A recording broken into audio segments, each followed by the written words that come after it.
Countdown for blast off. X minus 5, 4, 3, 2, X minus 1, fire.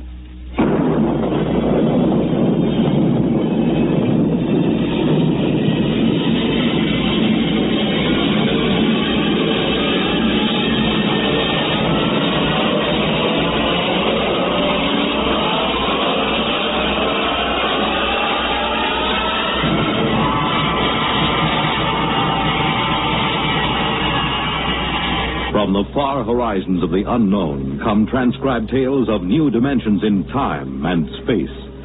These are stories of the future, adventures in which you'll live in a million, could be years, on 1,000 maybe worlds. The National Broadcasting Company presents X minus 1.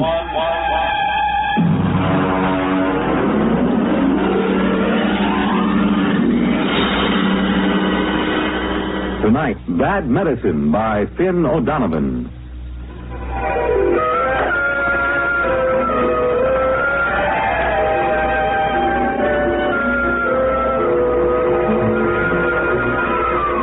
On May 2nd, 2103, Elwood Caswell walked rapidly down Broadway. It was a gentle, misty spring day, and the air held the smell of rain and blossoming trees. But Elwood Caswell didn't smell the rain and the trees. He just gripped the loaded gun he had in his pocket. He didn't want to use the weapon, but he was certain that he would. This was justifiable. You see, Elwood Caswell was a homicidal maniac.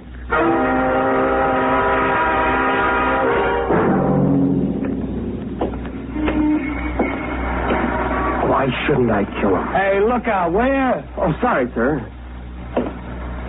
Only the other day said to me, Elwood, you're looking very well. What business is it of his how I look? Hey there, Elwood. Elwood. Huh? It's me, Marty Klein. I work on the jet buses with you, remember? Oh, yeah, of course. Hello, Marty. Forgive me, my mind was on other things. Yeah, I know how it is. A couple of weeks ago, I was walking around a fog so thick you could cut it. Yeah, really? Sure, preoccupied, you know. I had this idea in my mind. You two? Yeah. The same person? Huh? Were you troubled by the same person? My wife. Hey, you okay? Oh, yeah. Yes, of course. Well, I had this idea, see? I was going to get rid of my wife. Kill her? Kill her? I mean, send her to a country for a week. Oh. You sure you ain't sick? No, I never felt better. Well, anyway, I was going to take a week off. Quit the jet buses. Hey, can you imagine? I've been a jet bus operator for 10 years now, and all of a sudden, I feel like I can't take it for another minute. I know how you feel. And I was going to take a trip all by myself. A trip? To where? To the farthest place I could think, to Mars. I was just going to pick up and take a vacation on Mars. Silly, huh? I don't know. What happened? Well, I talked it over with Ethel. Your wife? Yeah. Ethel, she's a real sensible girl. You know what she did?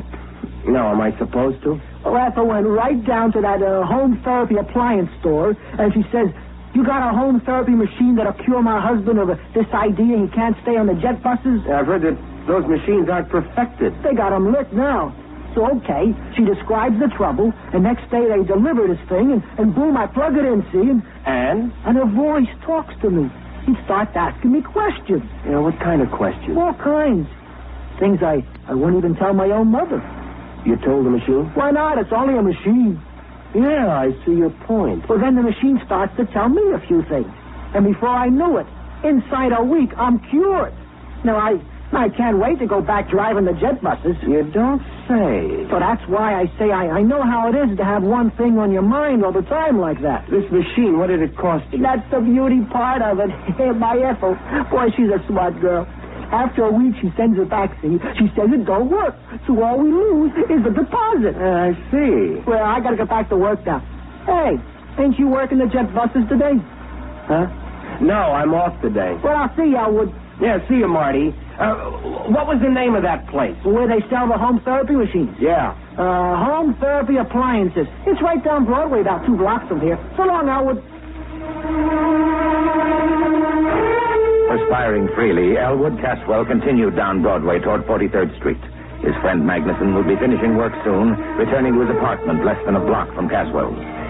Elwood gripped the gun tighter. How pleasant it would be to saunter in, exchange a word with him, and then... No, I won't do it. I don't really want to kill anybody. It isn't right. Think what'll happen. The authorities will lock me up. My friend won't understand, and... Mother would never approve. Still, if I see Magnuson, if I see his hateful, accusing face in front of me... Oh, this must be the store. Yeah. Home therapy appliances. Good afternoon, sir. Can I show you some of our home therapy appliances? I want therapy. Quick. Of course, sir. This way, please. Now then, this is our new alcoholic reliever built by International Combustion Motors and advertised in leading magazines. A handsome piece of furniture. I think you will agree and not out of place in any home. It also opens into a television set. Look, what I need... Therapy, of course. I just want to point out this model need never cause embarrassment to you, your friends, or your loved ones. Notice, if you will, the recessed dial which controls the desired degree of alcoholism. You see, heavy, moderate, social, light, and teetotal. A new feature unique in mechanotherapy. I'm not alcoholic. The New York Jet Bus Authority does not hire alcoholics. Oh, sorry. You seem the type. No offense. Please. You seem rather nervous. Perhaps a portable anxiety reducer. No. Well, sir, perhaps if you told me just what you feel is bothering you. What have you got for homicidal mania? I beg your pardon. Homicide. The urge to kill someone. Oh, of course. Well, let's see now. Pardon me. Have you worked here very long? A week. Oh, yes, here's the ticket. This black job with the chrome trim. What is it? This, is a Rex regenerator, built by Planetary Motors Corporation. Handsome. Goes with any decor. Opens into a well-stocked little bar, so your family, friends, loved ones need never... A pure homicidal urge, a strong one. Oh, absolutely. Don't confuse this with the little 10-amp neurosis model. This is a hefty, heavy-duty 25-amp machine for really deep-rooted conditions. That's what I've got. Well, this baby will jolt you out of it. Big, heavy-duty thrust bearings, oversized heat absorbers, completely insulated. Sensitivity range I'll take it. Yes, sir. With me, right now. Now? Before it's too late. I'll pay cash. Well, yes, sir. It'll be a few hours before the warehouse can... I'll take this one here. Well, that's a floor demonstrator. Does it work? All of our demonstrators work. Then I'll take it. I can't wait for a warehouse. I can't wait for anything. Have it put in a taxi for me. Yes, sir. Tell him to hurry. I want to kill my friend Magnuson, you know. Who? My friend, Magnuson. Oh, of course. That'll be $400.59, sales tax included.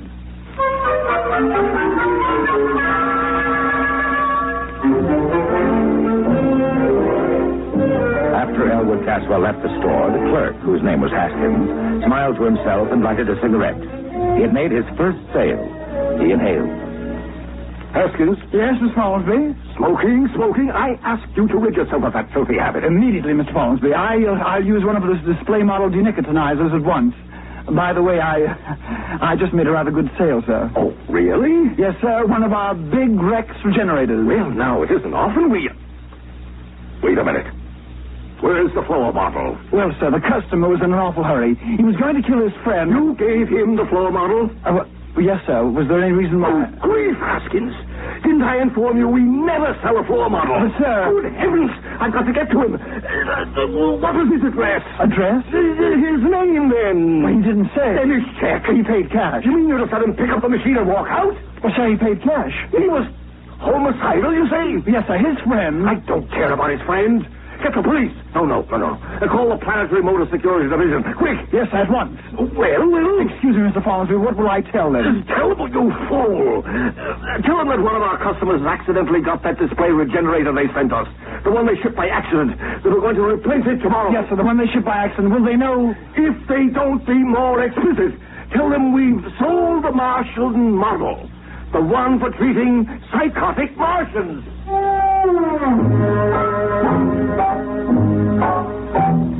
Meanwhile, Elwood Caswell had returned to his apartment and lugged the big black Rex regenerator into his living room. He put it down near the couch and studied it carefully. He was right. It does go with the room. Now then, let's see those instructions. Place regenerator near a comfortable couch. All right. Plug in machine. There. contact band to your forehead. That's all there is to it. Just turn on the machine and it will do the rest. There will be no language problem since your regenerator communicates with you by direct sensory contact, patent pending. Well, it seems easy enough. Now, I'll just put the contact on my head. And blast it. Hello? Elwood? Yes? This is Henry. Henry Magnuson. How are you, old boy? I'm fine. I wondered if you were doing anything tonight. Thought you might like to drop over for a game of chess. Game of chess, huh? You stupid oaf. What? Nothing. I thought you called me a stupid oaf. I was just talking to my cat. Oh. I didn't remember you had a cat. I thought you hated cats. Oh, I do. This isn't really mine. It's a neighbor's. It keeps coming in. Oh. What about tonight? Will you be alone? Well, yeah. You haven't mentioned to anyone that you're inviting me over? Not so. Why? Someone's looking for me, a process server. Oh. I've been avoiding him for days. I don't even leave word where I'll be when I go out. You can trust me, Elwood. I'm your best friend. Yes, you are. But not for long. Huh? Just talking to the cat again. Oh. Well, will you be over? Yeah. In about an hour, okay? Yeah, now I'll be fine. There are a few things I have to do I just first. gotten some new laugh records from the boys at the office. I got something there that'll really kill you. So long, Elwood. So long. I got something here that'll kill you, too.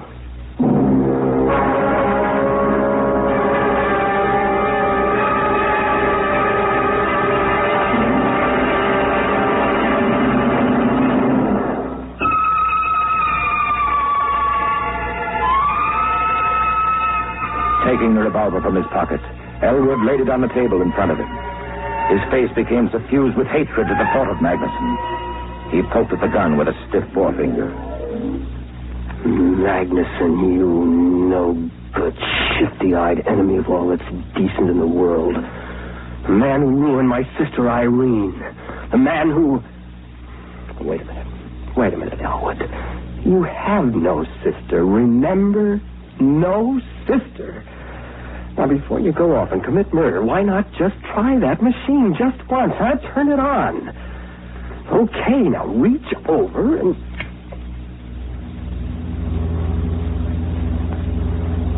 Good afternoon, Elwood. I am your mechanical therapist. You may call me Gloop.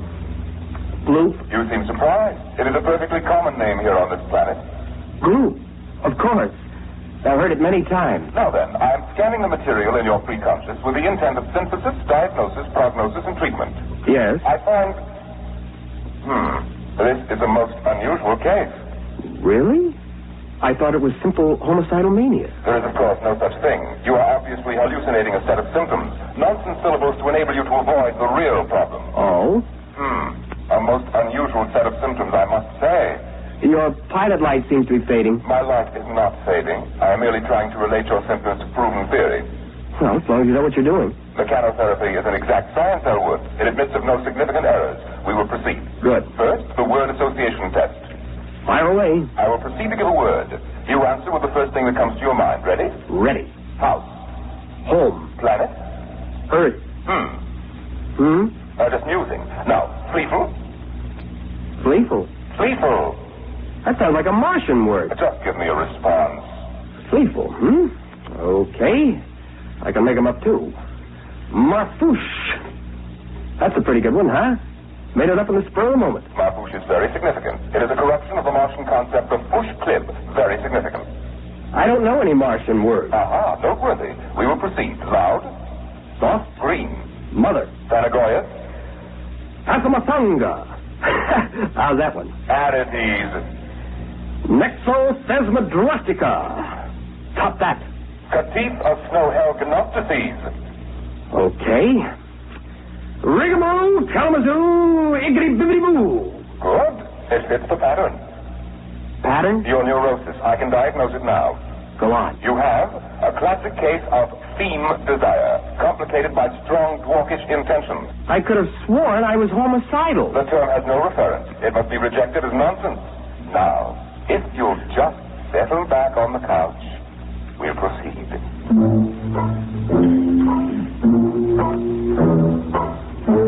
at precisely this moment, a tall, gnarled, ugly man pushed his way through the doors of home therapy appliances.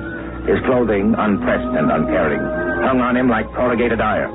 When the clerk, Hoskins, approached him, he flipped back his lapel to show a small silver badge underneath. Sir? John Rath, Planetary Motor Security Division. Oh, yes, sir. Mr. Follinsby, Mr. Follinsby. Yes, sir. Hello, Follinsby. Mr. Rath, Well? so far we haven't a single lead. You're certain he never mentioned his name? Oh, yes, sir. Now think. Is there anything significant? Is it serious, Mr. Rath? Mr. Follinsby, this man is homicidal. Won't it treat him? Homicide is unknown on Mars. It'll treat him for the most likely Martian sickness. What would that be? Theme desire, Mr. Follinsby. Team desire? It's a Martian illness in which the victim feels cursed by the tree-like nourishing parent, although, of course, Martians don't have parents in the ordinary sense. Well, Haskins? I remember one thing. He mentioned he was a jet bus operator for the New York Jet Bus Authority. Ah. One other thing. Yes? I believe, yes, he was alcoholic. An alcoholic jet bus operator. Excellent. It'll be on his records. Get the Jet Bus Authority at once.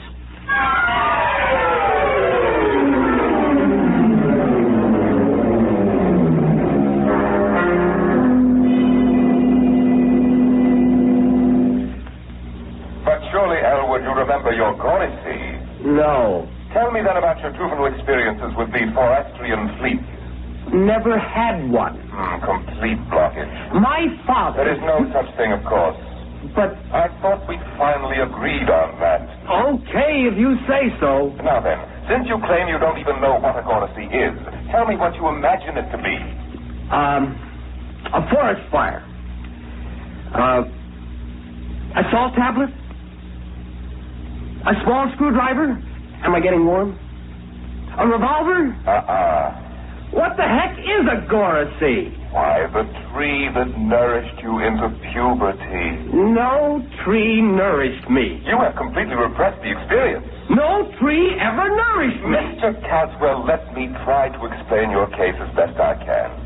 Somewhere in your childhood, your Gorisy, or parent tree, stifled your theme desire. Now, this gave rise to your present urge to dwarf someone in a Flendish manner. To what? To dwarf someone in a Flendish manner. Listen, you crummy piece of hardware. I have never had a Gorisy. I have no desire to dwarf someone in a Flendish manner or any other manner. All I want to do is put a bullet into Herbert Magnuson. Understand? All I want to do is kill Magnuson. Lie down, Mr. Caswell. We'll go over it again.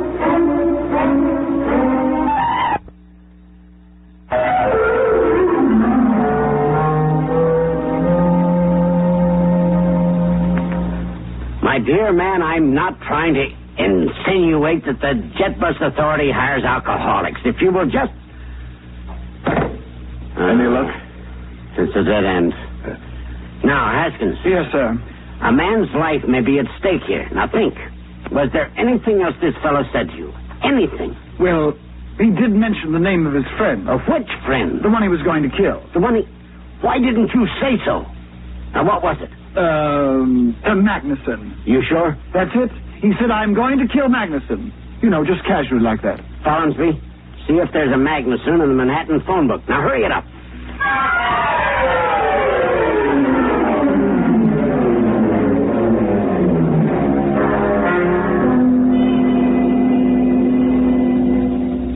Yes, Mr. Caswell, you were saying?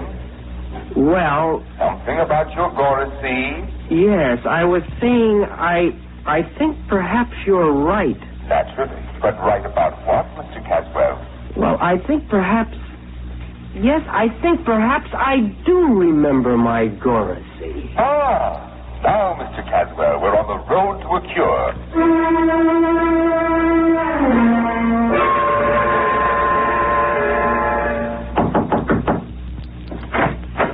Mr. Magnuson? Yes? Do you know a short, angry-looking, red-haired man? I might. Thank heaven. Or I might not. Can you tell us where to locate him? You're a process server, huh? Certainly not. Don't kid me. Mr. Magnuson, this man is trying to kill you. Go on. You're full of happy pills. Elwood's my best friend. Elwood? He loves me like a brother. And if you think I'm going to stick some process server onto Mr. him... Magnuson, I'm not a process server. Your friend Elwood is a psychopathic killer. You're his intended victim. Can you get that through your thick skull? I'm trying to save your life.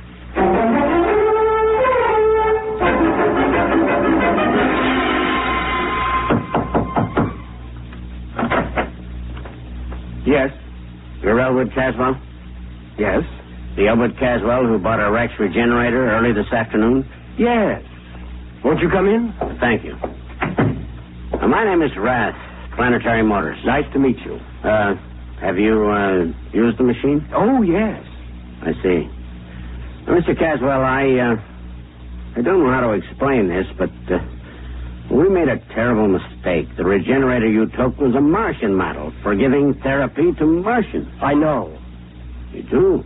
Yes, it became pretty obvious after a while. It was a dangerous situation, especially for a man in your condition. Yes, the poor thing tried its best, but of course it couldn't cure what wasn't there. Well, then the company will, of course, reimburse you for your lost time and your mental anguish. Naturally. And we will substitute a regular human-type regenerator. Oh, that won't be necessary. You see... Mr. Caswell, will you put down that gun? I warn you. I'm not going to shoot you. I merely want to turn this gun over to you. You do? Yes, I'm not going to shoot anybody. You mean The machine's attempt at therapy forced me to reappraise my whole self. There was an insight during which I was able to get rid of my obsession. you no longer want to kill your friend Magnuson? Kill Magnuson? Why, I haven't the faintest urge. Well, I must say, then, it worked out for the best. I'll get back to the store and have him pick up this machine in an hour. And well, sir, don't forget to take this gun. I don't need it. Of course. Well, nice to have met you, sir. Good evening. Good evening.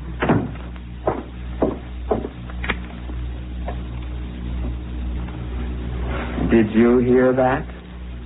He asked me if I still intended to kill Magnuson. Magnuson, that inhuman monster who cut down my Goracy. Magnuson, the man who even now is secretly planning to infect New York with abhorrent fiend desire. Am I going to kill him? Oh, no. I wish him a long life. A life filled with a torture I can now inflict on him. Kill Magnuson? Oh, no. I'm going to start right now to thwart him in a Volendish manner.